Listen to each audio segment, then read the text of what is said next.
जय माता जी। हर हर महादेव। कैसे हैं आप लोग? उम्मीद है अच्छे होंगे। स्वागत है हमारे चैनल ज्ञान की बात विद अर्चना चिंतामणि।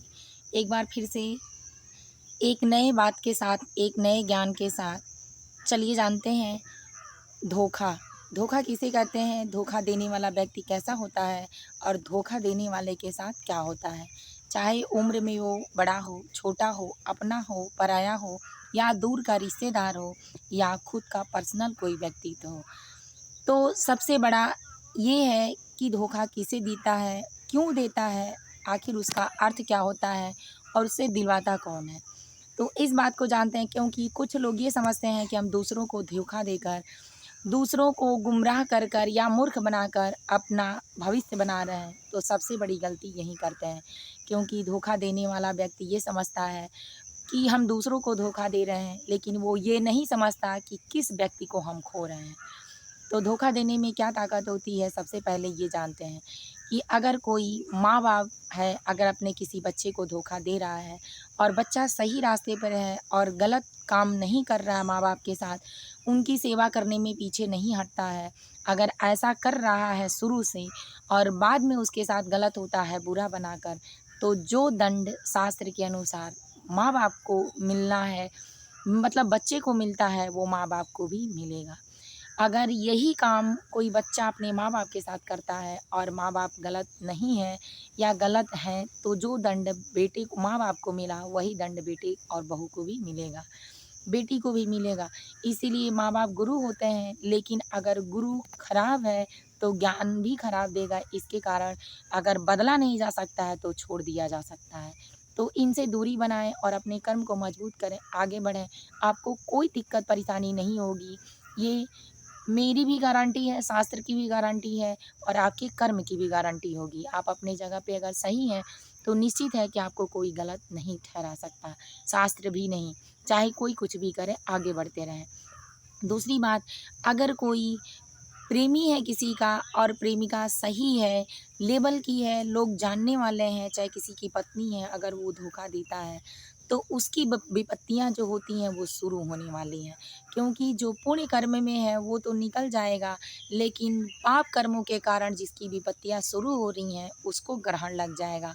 और कहते हैं कि पराई नारी पे जो नज़र डालता है या परपुरुष पे नज़र डालता है, उसका यौवन, धर्म, पुण्य ये सब नष्ट हो जाते हैं। माता लक्ष्मी तो कभी आती ही नहीं है। तो इसलिए धन, वैभव, यौवन सब हरे पराई नारी। और इसी तरह और लास्ट में मौत से भी आपको किनारे करवा कर दंडित करती है। तो जो ऐसा करता है वो उसके भाग्य में भी यही होता है। दूसरा, अगर कोई बराबरी का है, जैसे भाई है, दोस्त है, किसी का अगर वो धोखा देता है किसी को, तो ये समझ लें कि इस धोखा में सबसे बड़ा चीज़ ये है कि वो आपको खो तो रहा है, लेकिन आपको जीवन जीने की कला सिखा जा रहा है। क्योंकि आप उससे अगर धोखा खा लेते हैं, तो जीवन में आपको इस तरीके से कोई धोखा देने आएगा तो नहीं देगा। क्योंकि दोस्ती, प्यार और भाई-बहन का रिश्ता 1-2 दिन का नहीं होता। अगर कोई धोखा देता है तो जमकर देता है और आपके ज़िंदगी से कुछ न कुछ बेहद चीज़ें दूर कर देता है। या चाहे आपकी संपत्ति हो या आपका कमाया हुआ पैसा हो या आपकी प्रॉपर्टी हो या तो आपका मान-सम्मान हो। कुछ न कुछ आपसे ऐसा छीन लेता है कि जो आपको जीवन भर के लिए आपके ब्लड सर्कुलेशन की तरह याद हो जाता है। तो इससे आप कभी भूल नहीं पाएँगे और इन रास्तों से बचने के लिए भगवान समझिए कि आपके साथ हैं और आपके जो कर्म थे, बुरे कर्म थे, वो आपसे हुआ था, जो वो उससे करके आपके पापों को ले गया और आपको स्वतंत्र होकर आगे बढ़ने के लिए सिखा गया। एक नई सीख दिया, एक नया रास्ता दिया और एक नई जीवन का शुरुआत करने के लिए स्थिति आपकी बनाई, जिसमें आप अपनी परिस्थिति ढाल कर आगे बढ़ें। तो इस तरह से आप समझ जाइए कि स्थिति जिसको तोड़ती है, परिस्थिति जिसको तोड़ती है, दुःख और तकलीफ़ें आती हैं, तो सिर्फ़ अच्छे समय को याद करने के लिए आती हैं। तो अगर अच्छा समय आपको भगवान दे रहे हैं, तो दुःख से ही शुरू होता है अच्छा समय। तो उस घड़ी को आप सुख की घड़ी मानकर एक साहस के साथ आगे बढ़ें और उसके धोखे के चक्कर में उससे ईर्ष्या, क्रोध ना करें। ये सोचें कि ये गलती हमने की थी, कभी हमारे साथ हुई, अब इसकी शुरुआत हम अपने ढंग से करेंगे। जिस तरह से अच्छी चीज़ों को अपने हाथ से गिरकर टूट-फूट जाने से, बिगड़ जाने से तुरंत उसकी भावनात्मक चीज़ें जो हमारे अंदर होती हैं चली जाती हैं। सेम उसी तरह की प्रक्रिया और विचार को सोचेंगे तो कुछ गलत भावनाएँ नहीं आएँगी और आगे बढ़ जाएँगे। वो व्यक्ति आपको खोकर जा रहा है, लेकिन आपको एक ऐसी सीख दे के जा रहा है जिससे आप अपने जीवन में कभी कुछ खोएँगे अब नहीं। तो सबसे बड़ी बात ये है कि धोखा अगर आपसे इससे मिला है तो समझिए आपकी गति निश्चित हुई और अब आपके सुख के दिन आने वाले हैं, ताकि आपकी अकल जो है, आपके दिमाग जो है, आपकी ज्ञान इंद्रियाँ जो हैं अब खुलने वाली हैं। अब जानते हैं कि अगर इससे भी हटकर कोई आपको धोखा देता है, आपकी प्रॉपर्टी छीन कर आपके घर परिवार का कोई व्यक्ति है और ये सोचता है कि इससे हम अपने बच्चों का भविष्य तय करेंगे, तो निश्चित है आप लिख के इस बात को जिस दिन से वीडियो देख रहे हैं उसी दिन से रख लीजिए।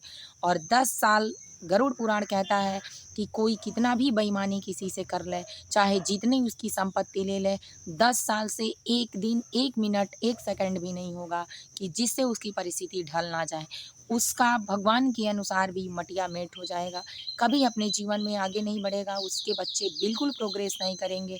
क्योंकि अगर किसी का ज़मीन, किसी की जायदाद, किसी की मिट्टी या किसी की के भाग्य का खाना अगर कोई लेकर अपना भाग्य बनाता है, तो निश्चित है कि उसका भाग्य वहीं से दुर्भाग्य उसका लिखना शुरू कर रहा है।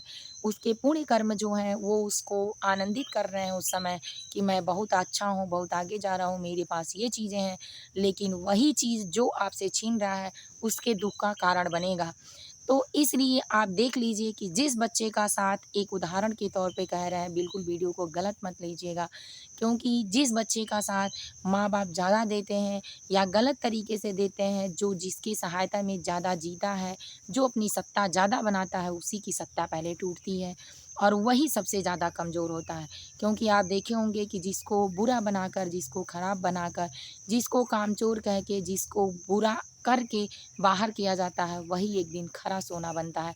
क्योंकि जिस पत्थर को तराशा जाता है, उसको मारा-पीटा जाता है, पकाया जाता है, काटा जाता है, वही एक दिन भगवान बनता है, मंदिर में पूजा जाता है।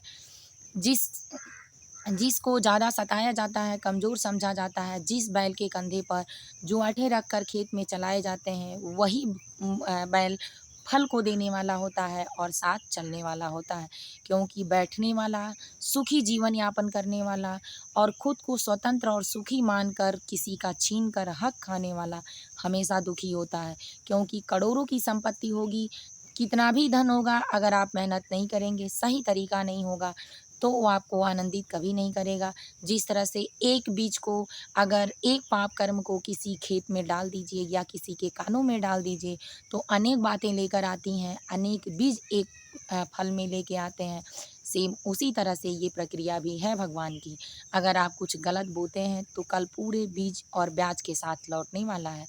तो इस बात से दुखी ना हो, जहाँ से आपकी अपनी चीज़ें छूट जाएँ, वहीं से संघर्ष को अपने बढ़ाएँ, टाइम देना शुरू करें। खुद को दुखी ना करें, क्योंकि दुःख आपके कर्मों के द्वारा आपको मिल रहा है, किसी के द्वारा दिया गया नहीं मिल रहा है। तो इसीलिए भगवान के भजन कीर्तन में रहें, पुण्य कर्मों का करें, विशेष चीज़ों पे ध्यान मत दें।